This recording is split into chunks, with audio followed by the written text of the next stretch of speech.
வருகவே வருகவே வருகவே. அடுத்த முதலமைச்சர் அண்ணன் இபிஎஸ் ஆற்றல் மிகு தலைவர் வருகவே.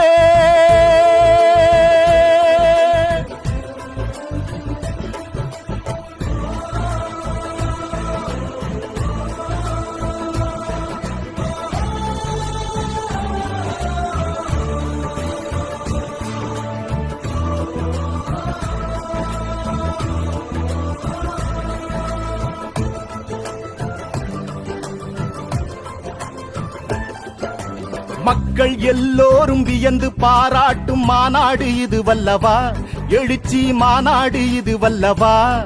இந்த மக்கள் கூட்டத்தை கண்டு எதிர்கட்சி மருண்டோடும் நாள் அல்லவா, காரணம் எடப்பாடியார் அல்லவா. மக்கள் எல்லோரும் வியந்து பாராட்டும் மாநாடு இது வல்லவா.